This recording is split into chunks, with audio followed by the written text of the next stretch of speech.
Well, good afternoon, everyone, and welcome to our first of a few webinars for the summer of 2024. We're excited to have you guys with us and more excited to have you with us this summer at Camp Raven Knob. Appreciate you taking the time out of your day to be with us. Wow, 50 people right off the bat with us this evening. That's great. And just so you know, this will be uploaded live. So as soon as we're done, you can use the same link to share it around with your other volunteers or leaders, families that may need to see it. So thank you for being here, and we appreciate it. Tonight, with us here on our webinar, my name's Hunter Day. For those of you that don't know me, I'm the camp director. We've got Nick Lawson, our program director, Ash Stimke, our assistant camp director, and Wesley Warden, who is our business manager and council program assistant here during the off-season camp. So um, we've got a lot of stuff here for you tonight. We are going to try to be done, let's say, in like 50 minutes, best of our ability. We try to give you as much information as we can, each one of these that we go through. Sometimes it gets repetitive on the webinars, but again, we just want to drive home the things that you're going to need to make sure that your trip to us for your week is as smooth as possible. And nothing does that better than a little bit of prior planning on everybody's behalf. So we're happy you took the time to be with us. So just to kind of give you a little rundown of the events we're going to talk about, I'm going to go through some notable dates for you all to make sure that we're prepared. Starting on February 15th, which is like the first calendar date, if you will, and then calendar dates going forward. And then we're going to walk through Tinaroo of how we're going to set our unit registration up, more specifically, how to just adjust your unit count and pay your $150 deposits, which we'll talk about here pretty soon. Then we're going to kick it over to Nick. He's going to talk a little bit about our programs, our new merit badges that we're offering for 2024, as well as some trickier things like ATV, the requirements that come along with it. And then I'm going to kick it over to Wesley. He's going to talk through our program guides for just a brief second to find those, navigate the website a little bit of things that can help you, look at our prerequisites. And then we're going to kick it to Ash to talk about our favorite thing, which is all the required documents you have to come to Camp Raven Knob. And then we're going to wrap things up. So let's go ahead and jump on in. I see a lot of people are already adding in the chat, your troop number and where you guys are from. I encourage everybody to do that. That kind of helps, us know who's been with us during these webinars. But if you have questions, be sure to throw those in the chat. We'll do our best to answer them live. If we don't get to them, it's okay. Just shoot us an email or give us a phone call, and we're happy to help. Our information is scrolling down below. We've got all of our emails, our phone numbers, Facebook, website, Instagram, all that kind of stuff. So be sure to check that out.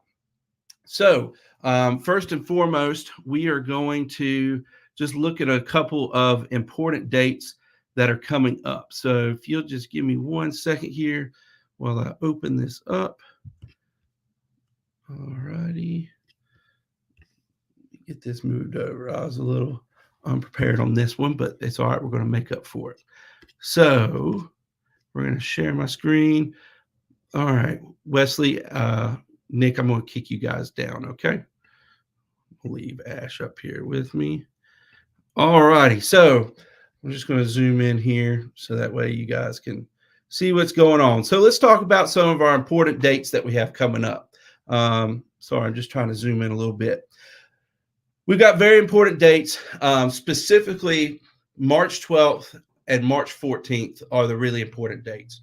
Starting on February 15th, all right, starting on this date, doesn't have to be done on February 15th, but starting at that time, Tinaroo will open up to allow you to start modifying your unit count. Many of you, when you put in your reservation form, you gave us a number. And if you've logged into your Tinaroo account at this point, you'll notice that there's probably just one youth and one adult that we've added in, because a lot of you guys have put in your reservation form several months ago or maybe more recently, and those numbers change. And so when you do that, we allow you guys to make sure you're putting in the most accurate information. So that way we don't have to go in and decrease stuff and add stuff. We leave it up to you all to be able to make those changes. Makes it a little bit easier for us all around. Less admin work, less waiting for you all things of that nature. So starting on February 15th, you'll be able to begin paying a $150 deposit per scout. All right. In the system, which I will show you guys here shortly on how this works, to be able to register for merit badges in March, you need to have that $150 paid per scout that you have in the system. Adults, half week leaders, things of that nature do not require an upfront payment. That payment is due a part of your final payment. There's no upfront cost with our leaders to add those in. So you don't necessarily have to add them in right now. You can go ahead and do it if you've got a good idea. It kind of helps us out. But go ahead and put in those unit or your scout numbers, and that's what is going to get this thing going. So you can go ahead and start paying those deposits. You can update your troop profiles, and you can update your numbers. Okay.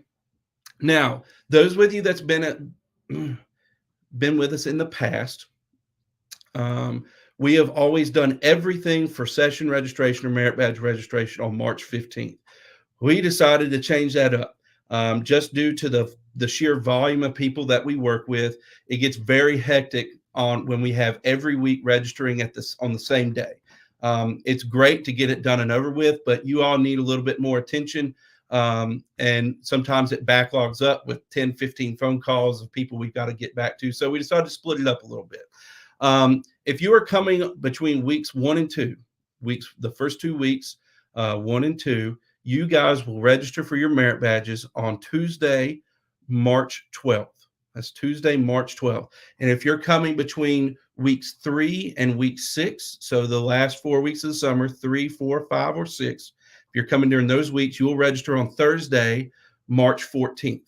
Okay. And hopefully this will help everybody. Sometimes in the past, the system has gotten slow and groggy, and it may shut down. And so hopefully we're going to alleviate a lot of these issues by splitting it up a little bit. I know it's different for many of the past. March 15th will always be etched in my mind. But Tuesday and Thursday of that week will be our busy times to get everybody's merit badge registration started. And we'll talk a little bit more about that as I get in the system here, but we just want to talk about these important dates. Now, going forward, what we like to see is to try to have all of your scouts information and sessions in by April 25th. Now, if that doesn't happen, it's okay. It doesn't mean that they can't come. We want every kid to get the opportunity to come to Camp Raven Knob and have a positive outdoor experience. If it gets into June and on up to the week before you guys arrive, where you're adding kids, you just had some new crossovers, new kid join the troop, by all means, pick up the phone and call us. If you guys can get them to camp, we're going to find a way to make sure that they have a place to stay and a merit badge program to go through while they're with us. So don't hold back on that. We're very lenient to try to make sure everything works. But starting on February 15th, you can go ahead and start paying that deposit. You will need that done before your merit badge registration opens up. The $150 per scout must be done before you're able to register your scouts for merit badges. All right. You can either pay this stuff online through Tinaroo, or you can mail a check to our council office. And we'll go through a little bit of that in just a moment. And again, I'm going to reiterate, if you have questions, be sure to throw them in the chat. We've got the guys that are answering those, chatting back to you, or we'll answer them live here. All righty. So with that done, we're going to hop over and let's talk about Tinaroo. So I'm going to change this up just a little bit. Yeah. So if you have not yet accessed your Tinaroo account, or you have not yet accessed or received your Tinaroo login, if you haven't tried it out, it's okay. If you do not have your login, reach out to us at one of the email addresses below, and we'll get that information sent out to you as quickly as possible, so that way you can go ahead and check everything out. So when you use your Tinaroo login information, what you're going to do is you're going to go to ravennob.com, and up here in the upper right-hand corner, all right, upper right-hand corner, there will be a login button. I'm already logged in. Mine looks a little different, but right here, you can see a log out, log in. All right. So you'll hit this login button. I'm going to hit registration, as mine is a little bit different, and we're going to come into the system. Now, again, yours will look a little different. Let me pull up what yours would look like if you log in. All right. It'll look a little bit like this. Okay. Now, you should just have one of these. Some units that are coming twice over the course of summer may have two. Um, but you'll have one of these bars that says, week one, the week that you're coming, and you'll see where it says, has a little number here, things of that nature. So this is kind of the home screen that Tinaroo will take you to as soon as you log in. When you get in here on this page, you can do several things. First thing you can do that I encourage everybody to do is make sure that your information is up to date. If you come down here and hit the settings button right here, all right, it's going to give contact information. It's going to show your username. It's going to be able to let you change your password or send a reset link. All right. It's going to show the information that your unit is, and it's going to be able to update any sort of primary contact information that we have. So you can put in your information, or if you have a summer camp coordinator, whatever that may be, assistant scoutmaster, committee chairman, whatever it is, you can put their information in these two spots here. All right. When you guys signed up, we asked if you had anybody else you wanted to keep on the email chain. You can send that email to us. We will send those emails out just as we send out reminders for this particular webinar. We send those emails out to all those people that you give us, that you want in the loop on what is happening. So I always say the more the merrier. It prevents less questions on everybody's end when they're all getting the information. So if you have leaders' information, contact information you want to send over, so that way they can get this, just the FAQ sheets that we send out, constant updates, things of that nature. Be sure to do that so we can get that squared away. But be sure to update this contact information when you get in here. All right. The other thing that you can do right now is you can go ahead and start managing your group. The reason we want to manage our group is it makes it a little easier when we get to March for session registration. As you can see here, we've got a lot of names listed. So if your troop's been with us before, we're using that same login information, you'll see the names of the scouts that attended the last time you attended camp with us. However, if you're a new unit, none of this screen will be blank completely. Okay, but you can go ahead and add in your youth and your adults to go ahead and have that ready. And also, let's say a kid left and you've been with us before, a kid left, they came back. You can hit this show deleted button and you'll be able to see the ones that have been with you in the past and you maybe moved them off. Okay. So it just makes things a little bit easier. But if you need to add a youth and go ahead and modify that, there's a plus button right here. All right. Click on that and you'll be able to add their information in. The information that you're going to need is their first and last name, their date of birth, their gender, their shirt size. Okay. Those are the things that we have to have in the system, are those particular things: first and last name, date of birth, gender, and shirt size. Okay. A lot of times we have folks that come in here and they don't know shirt sizes and they just plug in a shirt size to just move on in the system.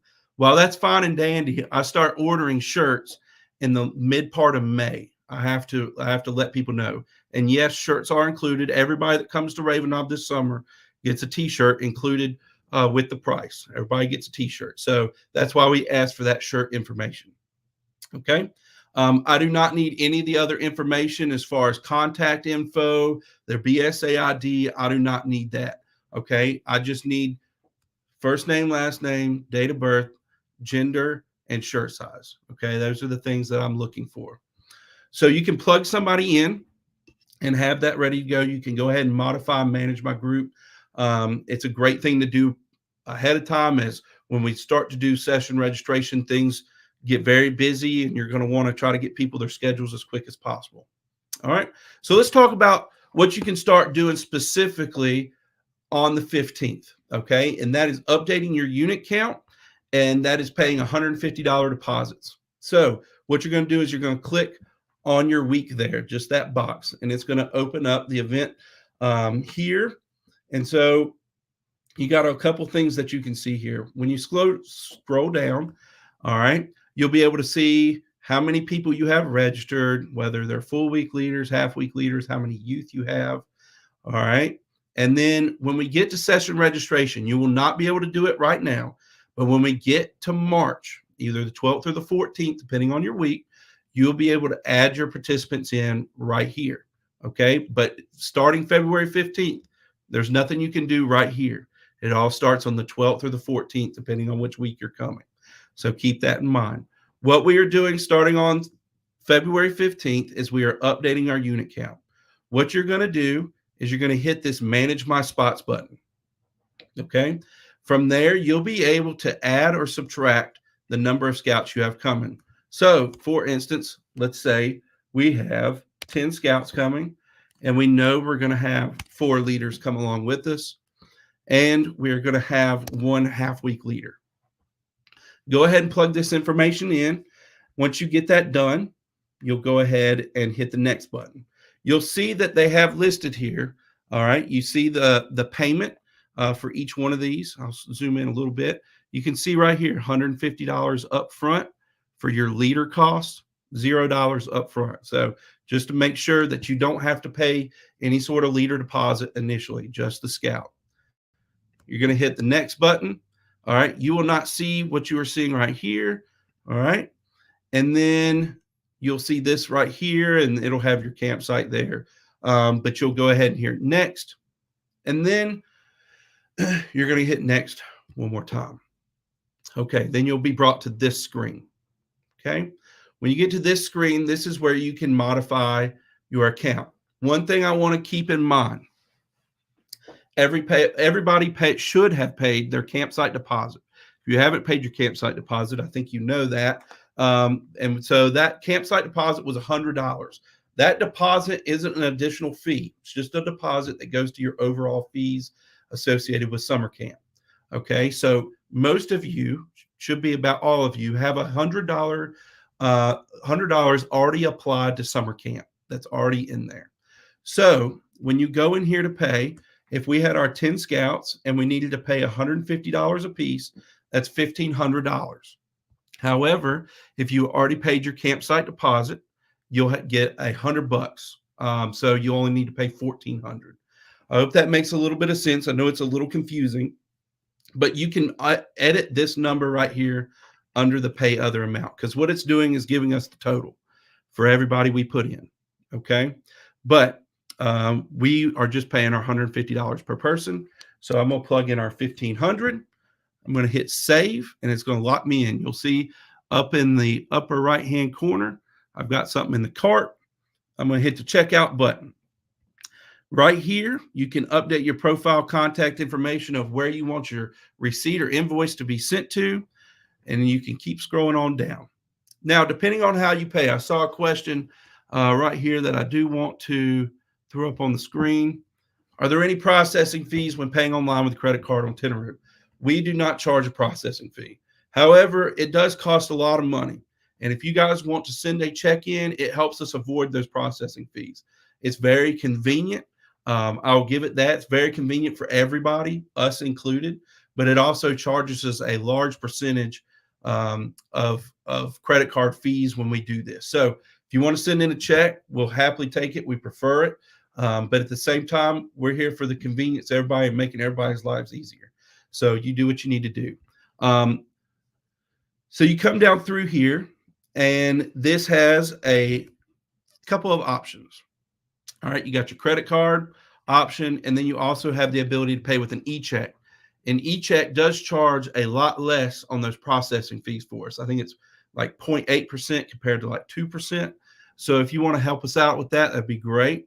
An e-check is very simple. It just takes that routing number and your checking number, account number and routing number, and you're able to smooth, sell right on through it. If you're using a credit card or a debit card, you're going to need to make sure that you have your billing address correct, because it will hit that zip code. All right. We'll hit that zip code, and you'll just plug in your card information, which there's all of mine in case you were looking for it popping up. And then you just hit the place order button. For now, just for demonstration purposes, I have the ability to hit this and make it go on through. All right. So pretty simple. At this point, when we go back into our box here, you will see that we have our 10 spots in. We've got our leader spots in. So everything's done. We've updated our unit count. Now, if you need to go back through and modify that, you can do that at any point, which is great. So just go back in, and you're going from, 14 to 12, you can go back in and do that same thing. But this is what we're doing in preparation for a merit badge registration come March. So starting on February 15th, this is exactly what you'll be able to do. Okay. I'm just going to do a quick look through the questions here. Um, do we accept EFT? I do not know if we do electronic fund transfer, but I'll be happy to talk with our accounts payable people and see if that may be an option for us. If you want to send me an email about that, I'd be happy to take a look at that. All right, just want to look through here. Just want to make sure. Ash, have you seen anything that you may want to? Wesley's been handling a lot. I've been answering a lot of these questions. There's been, what shirt sizes do we have? Notably, we have adult, small through 3XL.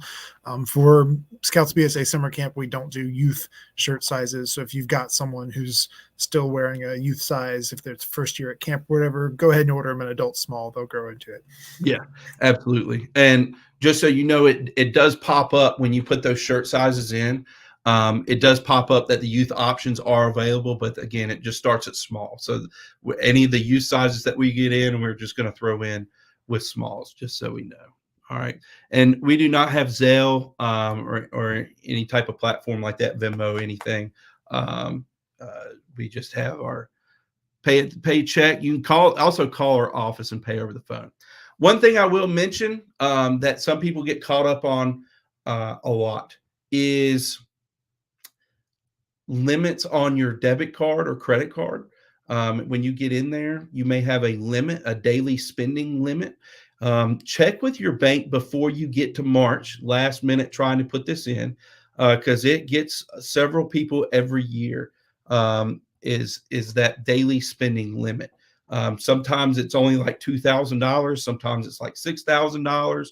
Whatever it may be, definitely check on that beforehand. If you want to be prevent that, go ahead and knock some of it out now and just do it over a couple of days. Whatever makes the most sense. So, Hunter, there is a question there about refunds. Sure. Yeah, I will gladly answer this question. For the unit count, when is the last day we should drop scouts by before they cannot receive a refund? And I'm going to get back to that question. I'm going to have Wesley look that up in the leader's guide. I'm going to let you guys know that I'm very generous when it comes to making things happen and making everybody okay. There's rare circumstances that we withhold fees and things of that nature. But if you need to change your unit count as we get forward, just let it know we're going to change it. It's a rare circumstance that we're going to keep a deposit, but I'm going to get that information because we try to stick to it the best we can, but we're also very generous of trying to make sure that everybody's squared away. So, Wesley, give me a thumbs up if you're going to pull that up. Okay, cool. So we'll get back to that question here in a moment. All right. There was also just now a question about where to mail checks to. You'll want to mail those to the council office, and that's also available on our council website. It's not the 266 Raven Knob Road address right there. That's the camp address, but it'd be best to mail it to the council office. Yep, absolutely. So the Old Hickory Council office. All righty. Cool deal. Ash, is there anything on Tinaroo right here that I missed? So in March, we're going to go over the specific merit badge registration on how to specifically do that. One thing I will mention, we have caps for merit badges, as you were to expect. Some of those caps fill up quicker than others. Some weeks are bigger than others. And so we try to have enough merit badges to go around to make a schedule work. However, there are a few merit badges that fill up fast, and we're just going to be perfectly honest and blunt about that. The first thing to fill up is our ATV course. All right. We're limited in the amount of people that we are able to put on ATVs at one time. And that's just set to the regulation of running that operation. The other merit badges that do fill up quickly are swimming merit badges in the afternoon, shooting sports, some of our high adventure, rampage, climbing, mountain biking, things of that nature can fill up quickly.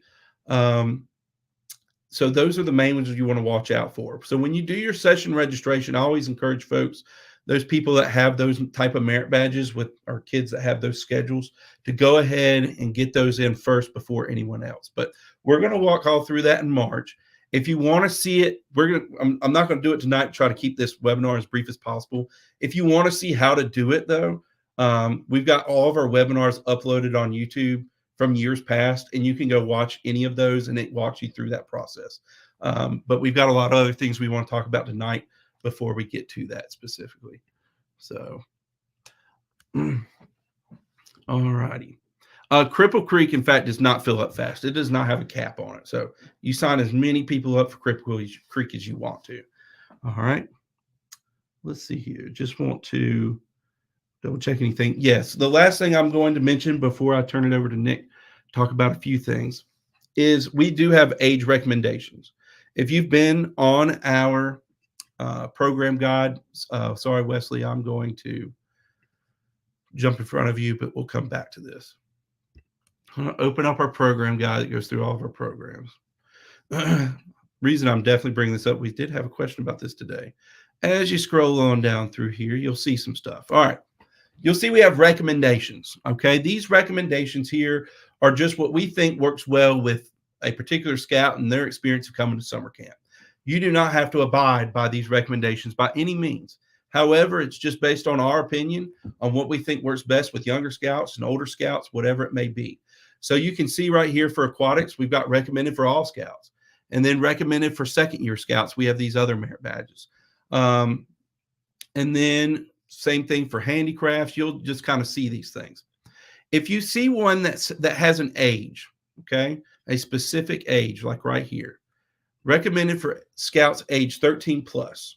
All right. The system will not allow you to register for those. Okay.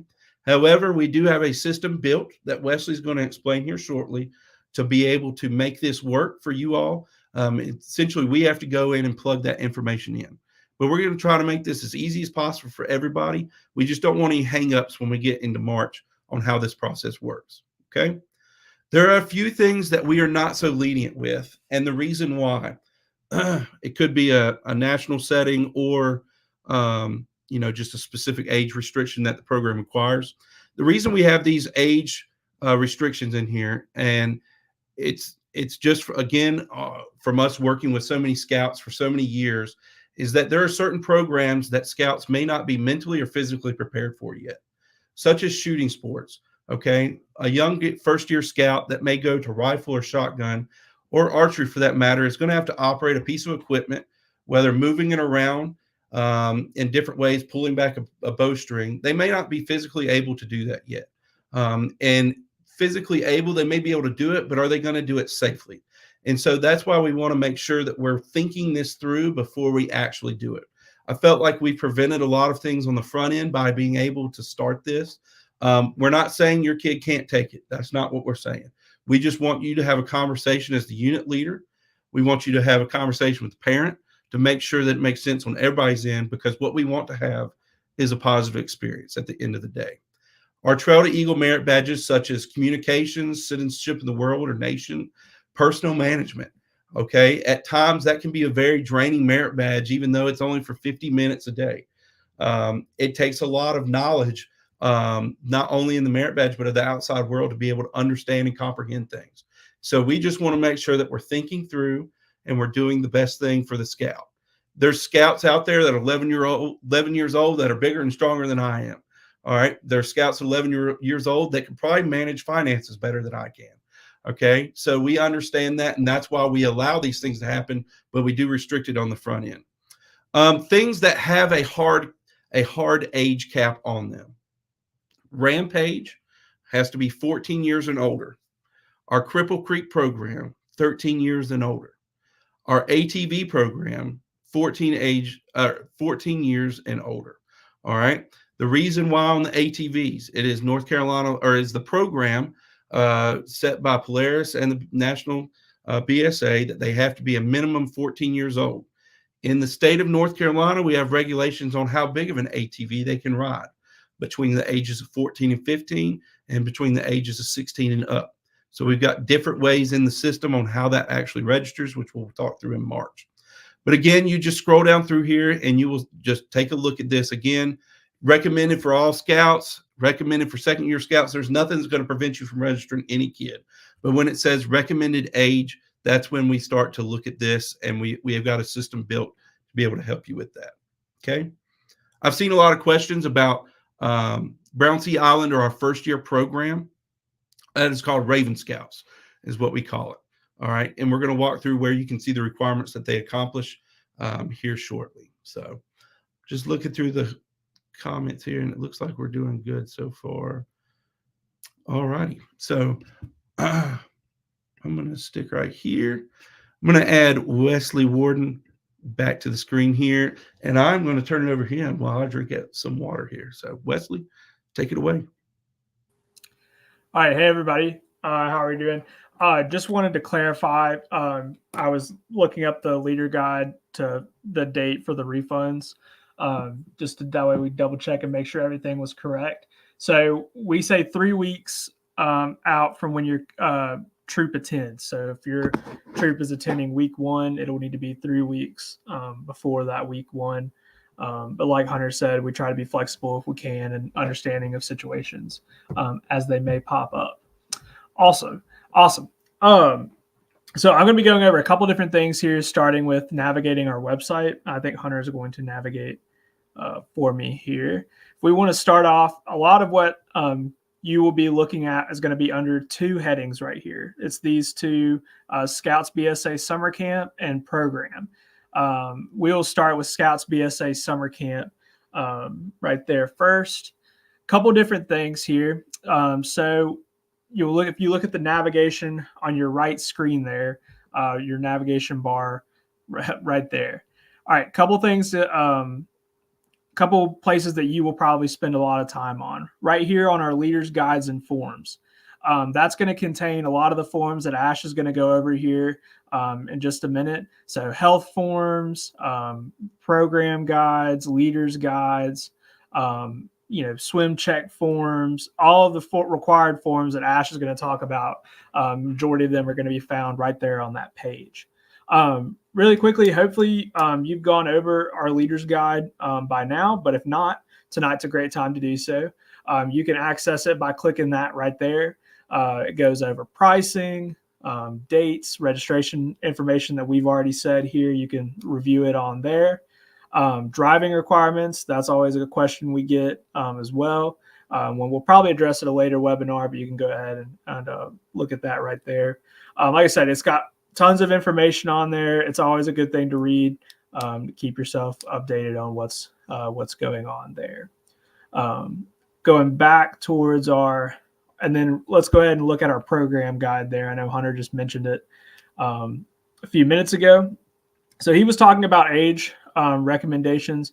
This also goes over just like a brief description of kind of what each program is. Like I said, just briefly. And then one thing I want to talk about really quickly is our program grid. So if you want to scroll to the bottom there. All right. So this program grid lists what our sessions are, what times they are. Because people ask a lot of times, how do I know what session is at what time? So here at Raven Knob, this is the way this works. So we have 6 sessions, as you see at the top there. 9 to 10, 10 to 11, 11 to 12. There's a break for lunch, and then we get back started at 2, get 2 to 3, 3 to 4, 4 to 5. So what these numbers correspond with right here, that means, so let's take 321 for an example. All right, 321 means that you are going to take kayaking from 9 to 10 in the morning. You will attend that session Monday through Friday. So Monday through Friday, you will be going to kayaking from 9 to 10 every day. Now, you will see that some of our merit badges, such as life-saving and canoeing, those are longer than an hour. So you would go to those from 9 to 10, and you would stay there from 10 to 11 as well. So you'll be going to those for the full 2 hours there. We do have a couple that are 3 hours as well, climbing, mountain biking, those are going to be 3 hours, climbing in the morning, mountain biking in the afternoon. But the majority of them are going to be 1 hour sessions, a couple 2 hour sessions. And then, like I said, a couple 3 hour ones. Cripple Creek and Rampage, those are going to be all day, every day. You will sign up for those at the same time that you do merit badges on March the 12th or March the 14th. But we get that question sometimes, hey, can I take Cripple Creek and also journalism? No, different setups there. So you cannot take both of those at the same time. Hunter, were you wanting to break in? Yeah, Wesley, real quick. Along Rampage and Cripple Creek, both of those programs stay with that specific program. Rampage will be in and out of camp just a little bit. So specifically like Wednesday night when we have our Wednesday night campfire. And then Rampage, I think, will come in on Tuesday night and also on Friday night and stay back with you in camp. I also just wanted to mention the other week-long program is BSA, American Red Cross Lifeguard. So keep that in mind. I do want to answer these two questions really quick. Number one, what is Cripple Creek and what is Rampage? Great question. You check it out in the program guide. Cripple Creek is like 1800 style living. This facility is at camp about a mile outside of the main camp area, where they do blacksmithing with a coal forge. They shoot muzzle loaders. They do all of their own cooking, woodwork, leather work, all of those types of things. It's like living like we did back in the day, kind of a pioneer camp, if you will. Rampage is kind of our ultimate high adventure program that does whitewater canoeing, backpacking on the Appalachian Trail at Grayson Highlands, and climbing at Pilot Mountain, along with a couple of other programs here and there, but it's kind of the gist of it. And we'll show you, there's actually a forum specifically for Rampage to get folks prepared, but those are our high adventure programs. I also do want to mention this one. It appears that Raven Scouts is a half day. Are they eligible for merit badges in the afternoon? The question is yes. Our first year program, Raven Scouts, just runs for the morning. That focuses on Scout to second class. We have a senior Raven Scouts class in the afternoon that focuses specifically on first class. Our recommendation is that they don't take both of those, so it gets them more acclimated to camp, gets them a few merit badges that they'll be able to take home, not just rank sign-offs. And then the last question I'm going to answer before moving on, what do all these codes mean? That's a great question. What do these codes mean? Our codes, we think, saves hopefully people a lot of time when registering for merit badges. If everybody knows I'll use a Mac, so Command F, but the search option on your computer, you'll be able to use these codes to write in rather than working with your scouts and getting, you're writing session, number 1, kayaking, session number 2, whatever it may be, basketry, session number 3, canoeing. Rather than doing that, you can just write down these codes so you don't have to write down everything. So it just makes it a little bit quicker when you guys are registering. Just type those codes in rather than a whole session. So that's what those things are. It just helps out a little bit. Okay. And there's a little bit of rhyme or reason to it. I didn't come up with it, but Ash did. So there's a little bit of rhyme or reason, but we're not going to go into the full explanation of that. It predates me. The premise is that every class here gets a unique identifier. So whenever you, like Hunter was saying, whenever you go to search for one of these classes, you can remember, okay, kayaking at 10 a.m., or you can just write down 322, which is much quicker and faster and easier to search for. Yep, absolutely. Also, when you guys are selecting your merit badges in preparation for March, always have backups for your scouts in case something gets full. Always have a backup plan. So take a look at that. Always have backup sessions. Oftentimes, I've seen troops that come up with up to 3 different schedules for a scout, just to be prepared. So take a look at that. And that'll help you out. Wesley, back to you. All right. I want to point out one more thing on this program grid before we go away from it. If you look up at the top, right where it says BSA/ARC Lifeguard, I want to point out a couple things. If there is an associated fee with the merit badge, you will see this with some of most of our handicraft merit badges. That fee will be out to the side there. You can find it a couple other places as well, like our program guide and things like that, but this is going to be the easiest place to find it. If there's an age, like Hunter was talking about, BSA lifeguard having to be 15, you'll find that bracketed out next to it as well.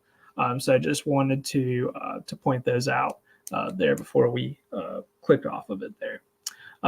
If you have any questions about this, though, again, feel free to just reach out to us, email us, call us, and we'll be happy to explain it again. So, all right, Hunter, if you want to go back to that. Like I said, that's the Rampage program supplement that he was mentioning there. If you have scouts interested in Rampage, feel free to send that over to them. Also, whenever you start we're getting closer into the spring and the summer, whenever your parents start asking questions, a lot of their answers can be found in this parent's guide right here. How much money do I send to the trading post? Do I need to give him 6 pairs of socks or 7 pairs? Anything or, whatever it may need to be. A lot of it can be found in this parent's guide right there. So that's a good resource for you to send out to your troop as we approach.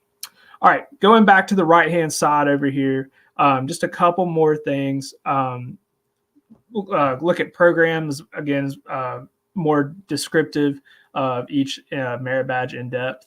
And then, like I mentioned, swim checks, life at camp. That also addresses some questions people have sometimes. What can my adults do? What does the schedule look like? How can, a parent or a grandparent send a scout a message? That one gets to be pretty popular during the summer as well. And then some FAQs there as well for later on. I believe next I'm going to go into, sorry, I'm double checking my list here to make sure I don't forget anything. Last thing I wanted to talk about was Hunter mentioned that there is a system. Yeah, that's what I want to talk about. Go ahead. All right. So on our program tab there, we get a question a lot of times. Do you have prerequisites ready? What do we need to do before we come to camp? This list right here under session list / prerequisites. So this is a list of all of our sessions. And then the prerequisites are going to be out of the right-hand side. Some of these are pretty standard. If you have a merit badge that uses the computer or the internet or anything like that, they have to complete what used to be the BSA cyber chip and now is something else that I can't remember the name of. I was looking at it today, but I can't remember the name of it now.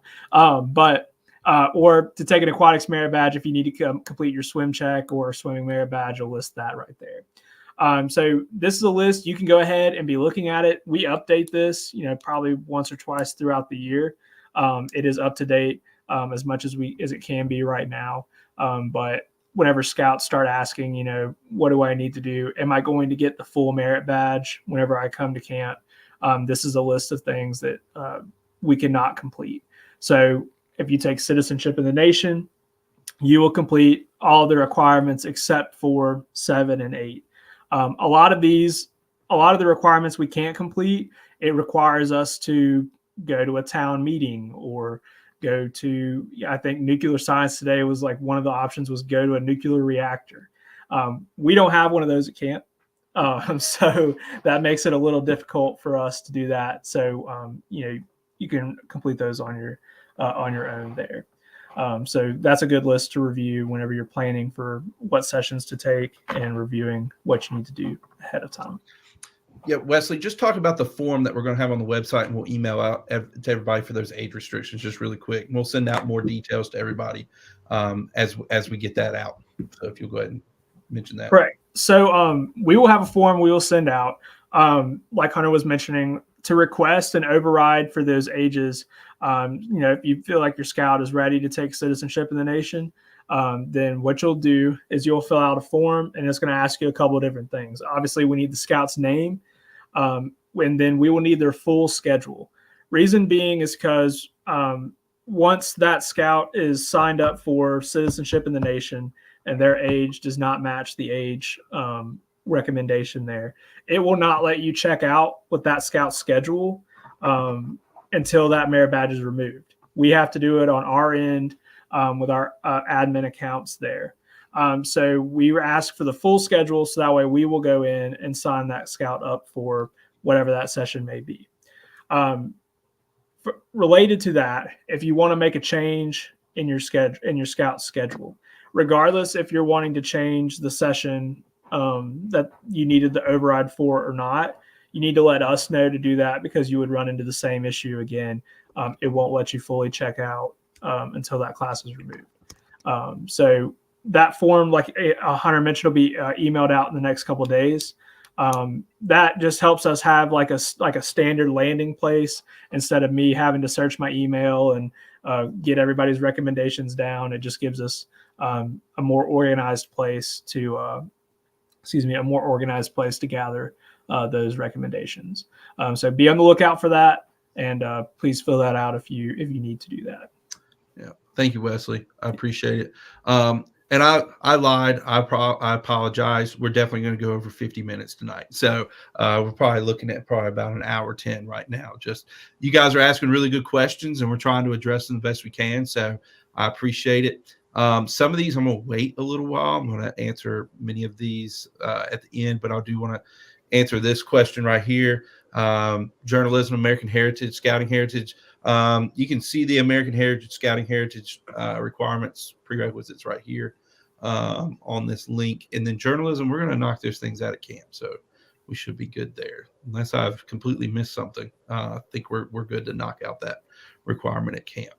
All right. So we're gonna address some of these food allergies and medication questions at the end. But now, Nick, I'm so sorry. I passed right over you moving to Wesley. I was just so excited to look at our program guide. So I'm going to bounce it back to you. Talk about some program updates. Okay, cool. Yeah, like Hunter said, my name is Nick Lawson, and I'm the program director this summer. Some of the new merit badges that we're going to be offering this summer, and was just addressing that question, was journalism. Journalism is going to be an exciting hands-on experience where campers will learn about the news, media ethics, and reporting techniques. So during this course, scouts will get the opportunity to tour journalism related businesses, such as like radio stations, news stations, and our newspaper manufacturers as well. With all that, scouts will have the opportunity to have their articles published in our Knob News, which comes out every day of the summer. So that's a really cool kind of unique thing that really only happens in one merit badge session. More about journalism. This session is offered twice a day with no additional costs or prerequisites. And we recommend the scouts age is 13 years or older to take part in this course. Moving on to another merit badge, two merit badges we're offering in one session.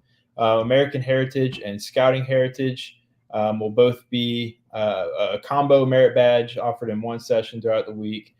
So campers will be able to explore the roots of scouting and gain a better understanding of scouting values, along with exploring the captivating chapters of America's history. So all very cool. The sessions are 1 hour long with no additional costs. And we recommend that scouts ages 13 or older take part in this course.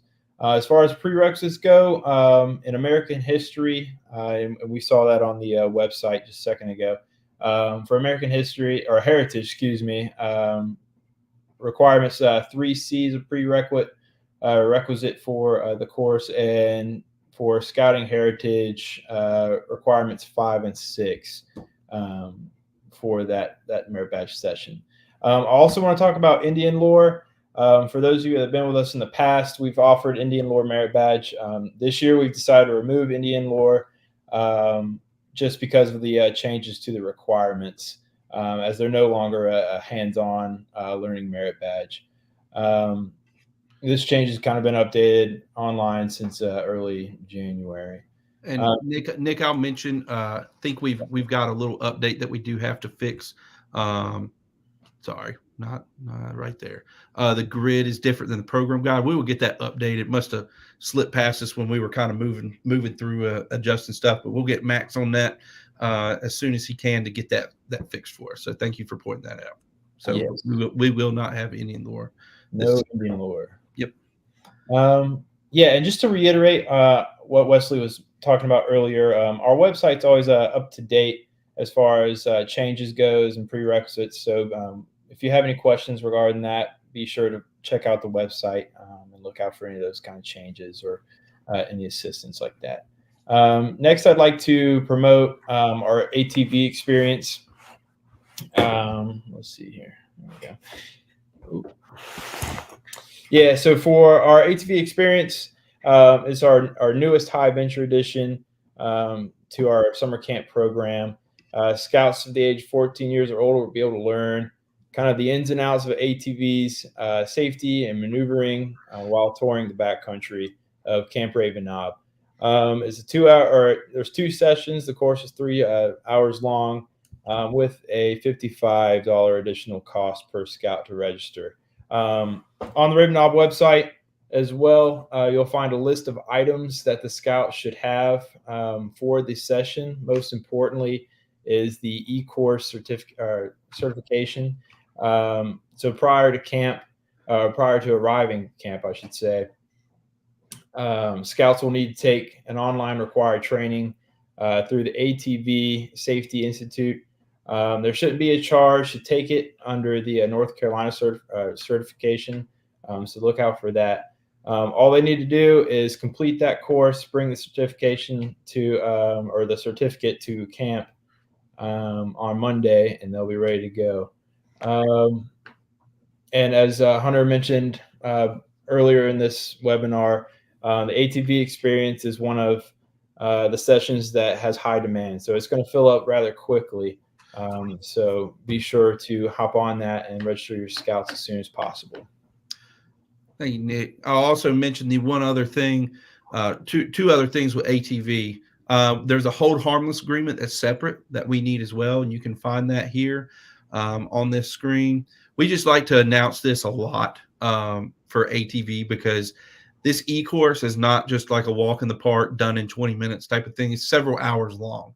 So we want to make sure if you get scouts in this program that they're being proactive and get it done and over with. But there's also this hold harmless agreement that has to be filled out and signed by the parent. So the certificate and the hold harmless agreement, you can email those over to us. We'll get them to our ATV guys ahead of time. But if you can show up or bring it with you to the session when it starts on that Monday would be fine as well. Also, there are specific things that they have to wear while in that course that they need to bring: long sleeve shirt, long pants, boots, and or shoes that cover the ankle. So hiking boots, perfect example. They don't need to be boots that come up to the kneecap, just boots that cover the ankle, but they have to wear long sleeves, long pants each day. So keep that in mind. And we're going to reiterate this stuff a lot over the next couple of months with emails, webinars. We try to hit on specific things that we always get an issue with. So we try to be as proactive as we can mentioning that. Okay. Nick, anything else that you got? You're muted. I don't know if you know that. No, Hunter, I think that's it. Cool. Yep. Excellent.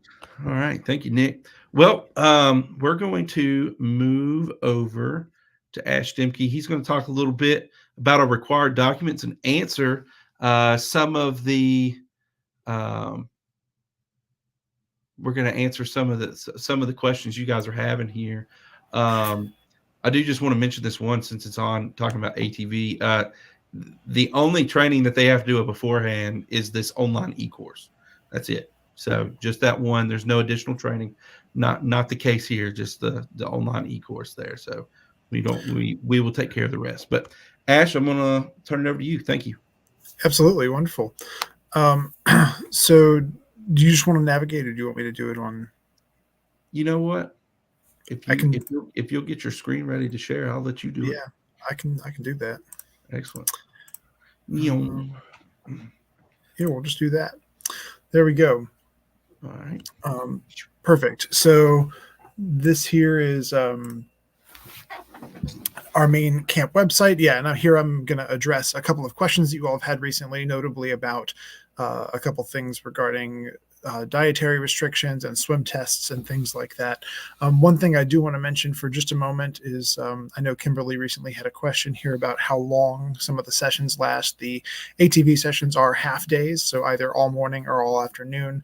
Most of our high adventure programs like that are sort of a half day kind of deal. Climbing and mountain biking work similar ways. But as Hunter mentioned, and I just wanted to clarify this, the Cripple Creek and Rampage programs are sort of an all week, all day kind of thing. They live off site for most of the week, and they are not kind of back and forth all that much. Whereas with things like mountain biking and climbing and the ATV program, the scouts will have the other half day to do some other programs. So anyway, looking at a couple of things here on our main website, we're mostly going to talk about under this Scouts BSA Summer Camp tab under here where it says Leader's Guide and Forms. And I know we've looked at a couple things here today already, notably the Leader's Guide, the Program Guide, the Parents Guide, things like that. There's a lot of information about Rampage here in this supplement as well.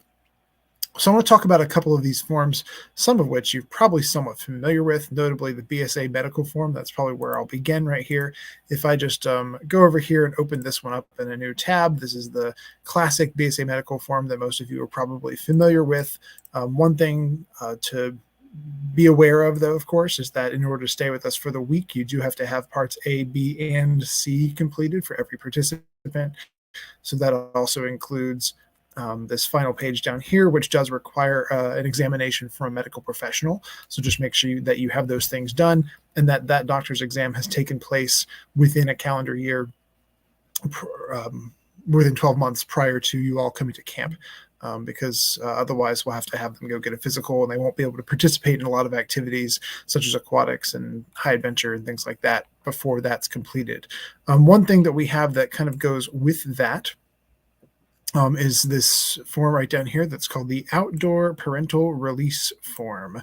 And this is something required for all youth participants. So whereas every youth and adult has to have parts A, B, and C of their standard BSA medical form done, for us, we also require every youth participant to have this form completed. The best thing for you to do for these is to actually attach them to the medical form for each scout so that all those things are together, parts A, B, and C of the medical form and the parental release form, kind of each individually, because we'll kind of keep those on file during the week.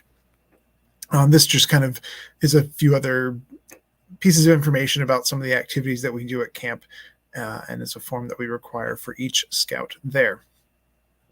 So going back over, those are kind of the big two that you'll have to do as far as medical things go. We do have this thing called a supplemental medical form. It's not really required. We encourage this particularly if there's any scouts with peculiar medical needs, whether it's they take certain medications or have certain other conditions.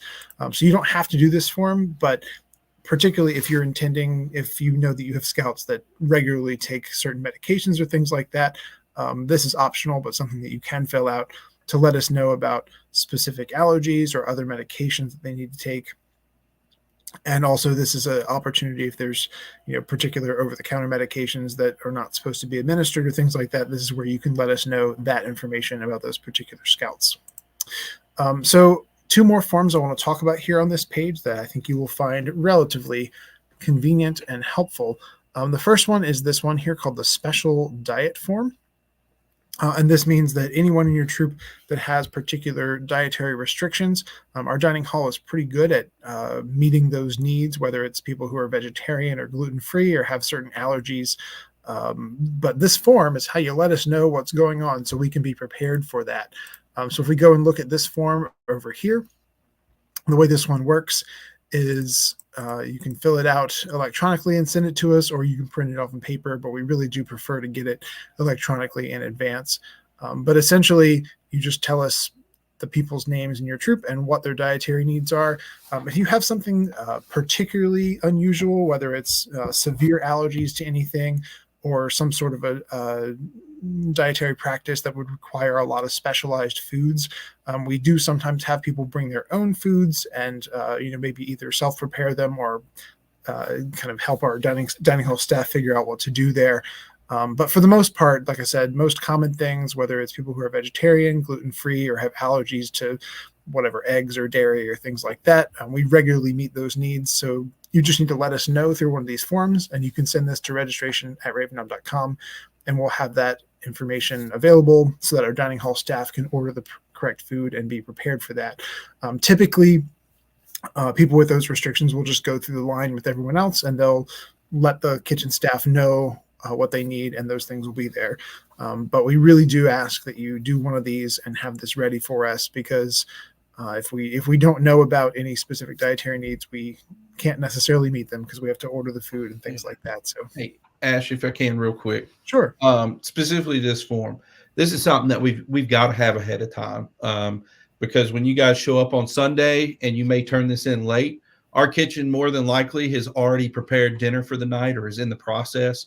They've prepped, they've ordered all of those things, and so when folks show up and we're not able to get this form to them, it can create quite a backlog of trying to make sure that we get everybody taken care of, especially on that first night. So do the best you can of getting this thing filled out and to us rather quickly, especially if it's very particular things such as, gluten-free, vegetarian, where we know we're making something separate for those individuals, because it can run out rather quickly. In today's time, we are dealing with a lot more food allergies than we did 10 years ago. And so it takes a great deal of our time to make sure that we've got what we need on a week by week basis. And our dining hall will do everything they can. Carol and her team will do everything they can to make sure that every scout or leader is squared away. But we just need a little bit of help on your end to make sure that all comes together. If you have a wild food allergy or dietary restriction and you want to talk it over, reach out to us and we can give you a very quick answer whether or not it's something that we can accommodate. Typical things, soy allergies, allergic to, red dye number, whatever, gluten-free, certain religious dietary needs, restrictions. We deal with these things on a frequent basis, but we need the form filled out to be able to get that squared away. But if you have multiple allergies, kind of one on top of another, feel free to reach out to us so we can walk you through that. And that way we can put somebody's mind to ease on whether we come up with an option to where we bring a little bit of food to supplement things of that nature. So it's rare we have a kid that attends camp that it just can't be met. We're going to find a way to make sure that every kid that comes to Raven Eye gets their dietary restriction met one way or another. I promise you that. So you just reach out to us and we'll stay on top of it. The other thing I'm going to mention about this supplemental medical form, there's a lot of M's in there, Ash, is that there is a certain box on Part B of the medical form that allows our health lodge to give over-the-counter medicine, such as Tylenol for headaches, things of that nature. And this supplemental medical form can help with that, but there's a box on there, and everybody misses it. In fact, I'm trying to look. It's right here. Right there, okay? That little box gets us very quickly, because if it's not checked, we're not technically allowed to be able to give a scout Tylenol if they need it. And I had to take a lot of Tylenol today because I have a headache. And I would rather my box be checked so our health lodge staff can get that squared away for us. So be sure to look that little piece over. It helps our team so much. And I know Judy, she texted me in the middle of this, wanted me to mention that. And I'm right there with her. It definitely helps our team out, not having to make phone calls to get permission from parents and things of that nature. So the other piece I'll mention on a medical form, for those of you that did not know, your medical form is valid for 1 year to the end of the month. For example, let's say you got your medical form filled out on June 12th of 2023. That medical form is valid until June 30th of 2023. Okay. So 2024. Thank you, Ash. So it is valid for 1 year till the end of that month. So if you got it any time in the month of June of 2023, it is valid till the end of June of 2024. So keep that in mind as you work through it. May help you a little bit, but again, help us out with these. The other thing I'm going to mention with our medical forms is our express check-in option. If you send us your medical forms ahead of time, and we'll go into more detail of what that looks like, it saves a little bit of time on the front end as we check in at camp. Okay.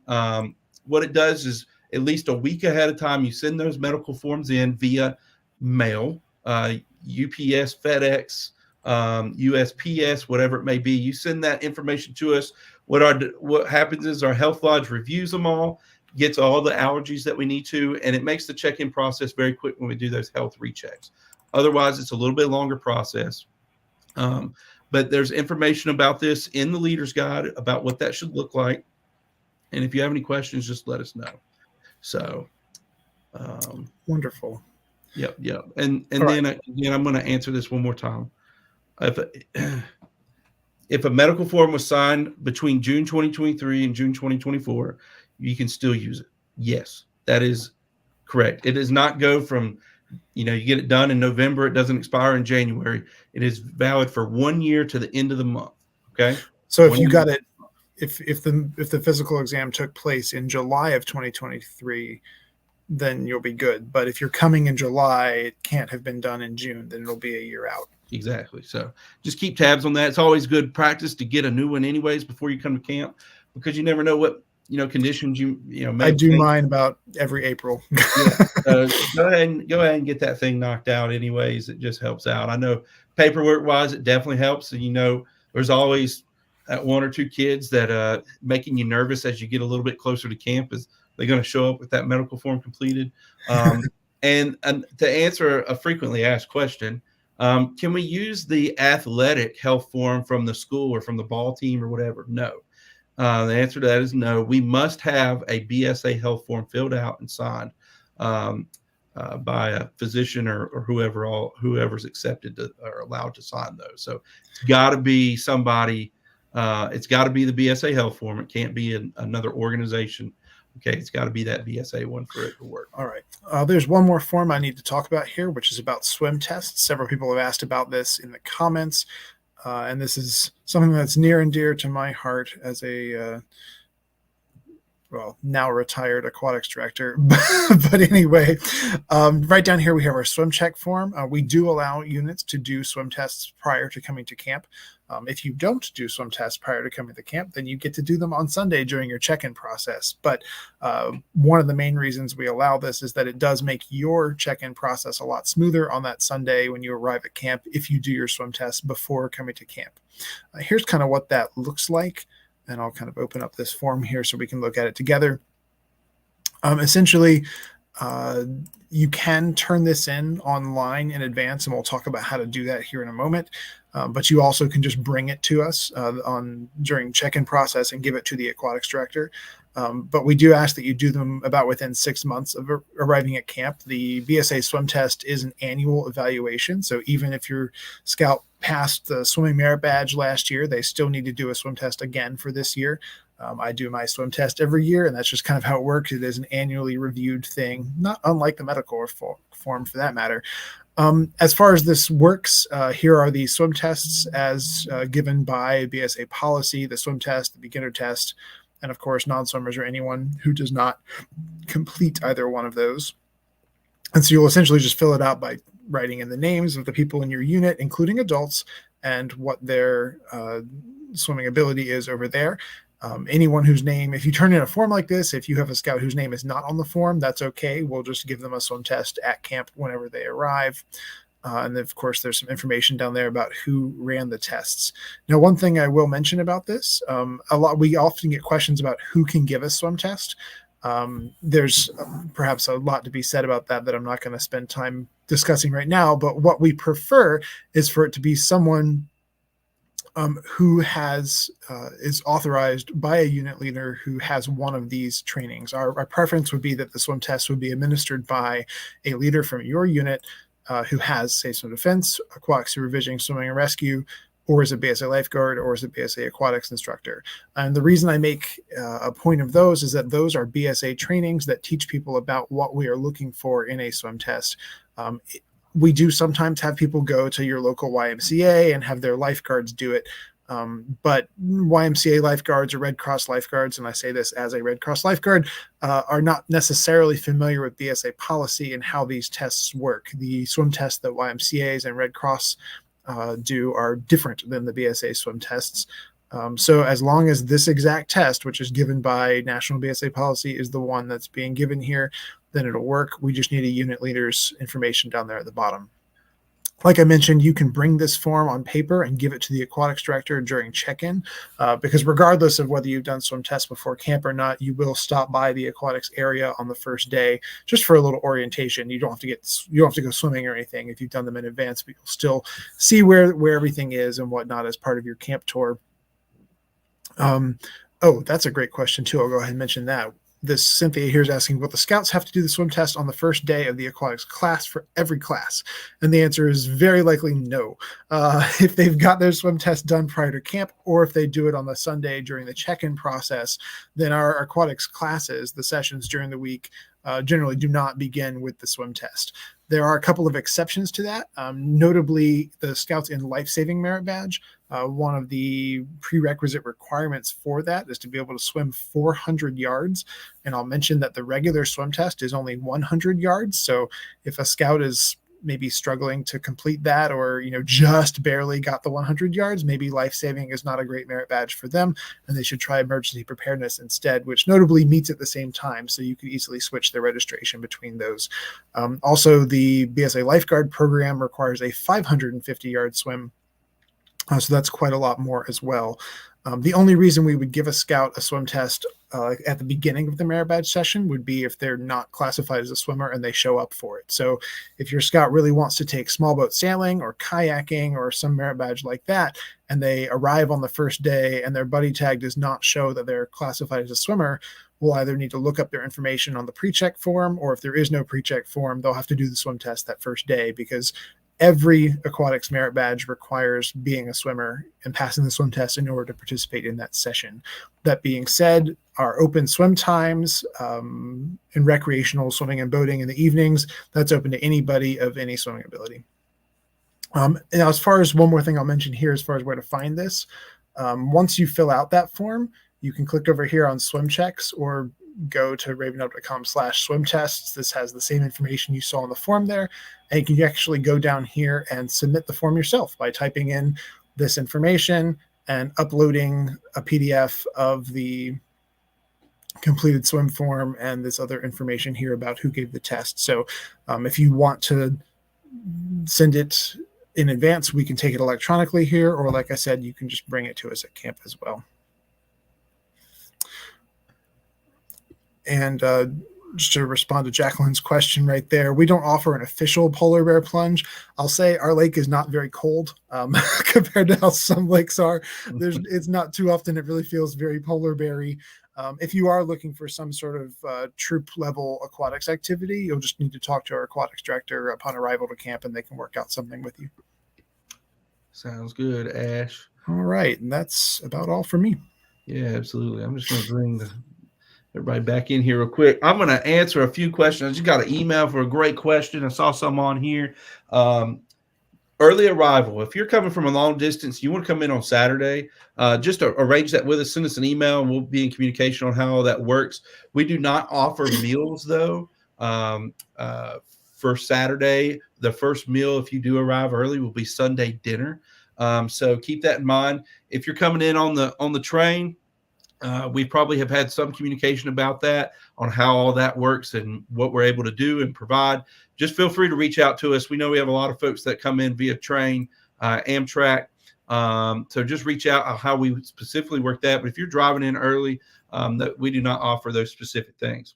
If you are arriving by train, plane, or non-automobile, if you will, man, I was on point right there. That was good rhyming. I'm kind of proud of myself. If you're arriving by those means of transportation, you need to let us know. We've got Wes has got a form that will be sent out in an email. If you're indicated originally you're arriving by train, we still have that information, but we're going to reach out to you specifically to get a little bit more details from you. We've got tips and tricks to help with the train, to be able to assist with that. Such as like calling them and booking things over the phone rather than online, so you get discounts, and what you can bring on the train, what we can help provide. So there's a lot of different things, but reach out to us on an individual basis. That way we can have a little bit in-depth conversation about it, just because there's a lot of details that need to fall in place. We try to make it as easy as possible, but if you indicated you're coming on the train, we're going to pick you up and we're going to have a great time. But we just got to get all the details that we need to make sure that that goes as smoothly as possible. Okay. Let's see here.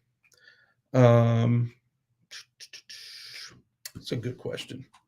Let's answer this one.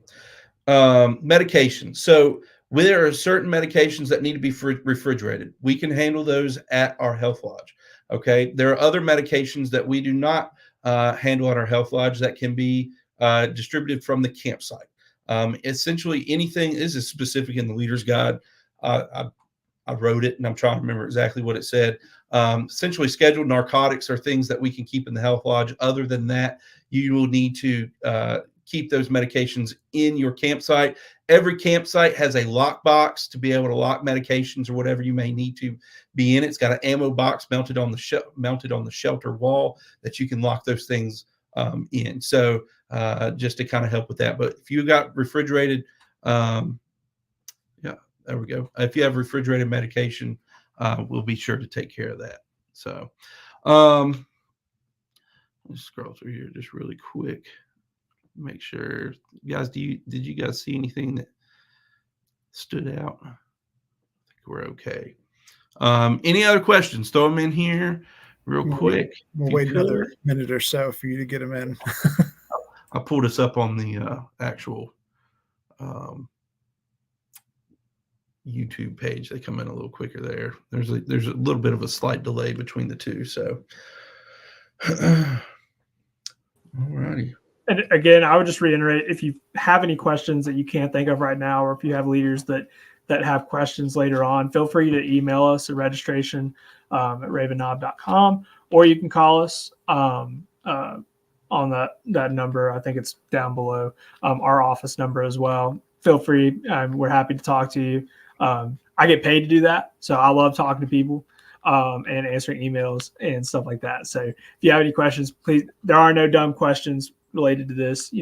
Odds are, if you have a question about it, somebody else does as well. So feel free to just reach out to us. Absolutely. This last question we did answer in the chat about female leadership at Cripple Creek. Today, I do not have a female leadership at Cripple Creek. So if you're planning to send females there, reach out to us and we can talk through that. Most of the time, what we do is try to find a leader that may be able to go out there with them, either from your unit or another one. But we try to make sure that this is squared away ahead of time. It's rare, but it does happen that we just can't make it happen. But that's really not too much in our vocabulary of not making it happen. And we're going to try to go above and beyond on making that. So just reach out to us, but we should be able to accommodate anything that we need to make this program go smoothly. Couple of things I'm going to mention here really quick. First is, we'll mention this one more time. Merit badge registration dates for weeks 1 and 2 on Tuesday, March 12th. Merit badge registration dates for weeks 3, 4, 5, and 6 on Thursday, March 14th. Okay.